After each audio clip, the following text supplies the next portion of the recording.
Could a nuclear accident like the one we're seeing in Japan happen in the US? Unfortunately, the answer is yes, and for a number of reasons. First of all, we have 23 of the same design reactor in this country, the GE Mark I boiling water reactor, which was recognized as dangerous back in 1972 by the Atomic Energy Commission, and again in 1985 by Harold Denton, then Safety Commissioner for the US Nuclear Regulatory Commission. He said that this design had a 90% chance of containment failure in the event of an accident. But were they closed down? Not at all. In fact, even today, the NRC is issuing extensions to the licenses so that these plants can operate for another 20 years. But the Mark I isn't the only dangerous design in this country. For example, in California, on the coastline near San Luis Obispo, the Diablo nuclear power plant sits on a cliff edge on the fault line. And further down the coast near San Diego, the San Onofre nuclear power station is on a surfing beach. And yes, that's the same Pacific Ocean that delivered the tsunami to Japan. But it need not take an earthquake or tsunami to cause a reactor meltdown.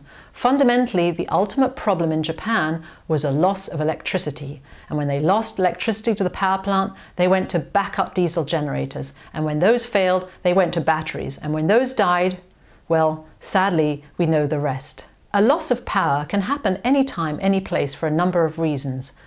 For example, in 2003, here in this country, the Northeast was blacked out.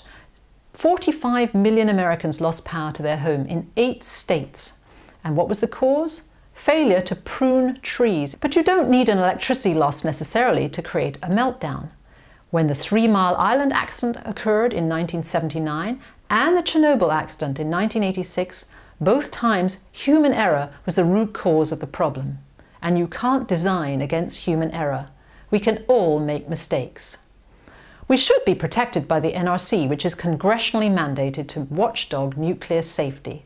But unfortunately, the NRC has knowingly allowed dangerous reactors to continue to operate even while they knew there were technical problems at the plants. So why does the NRC not act in the interest of public safety? Well, perhaps that's because 90% of its funding comes from the nuclear industry itself. And Congress has never brought the NRC before it to investigate whether it's doing a good job, in contrast to the Minerals Management Service, which was grilled after the BP oil spill. So given all these challenges, what can we do? We at Beyond Nuclear believe it is very important that the Congress mandate NRC to shut down the Mark I reactors right away. We also believe that we must tell President Obama not to continue with his policy to expand nuclear power in this country. And we have to tell Congress not to squander our taxpayer dollars on more nuclear plants in the form of federal loan guarantees. You can join us at Beyond Nuclear. With many voices, maybe we will finally be heard.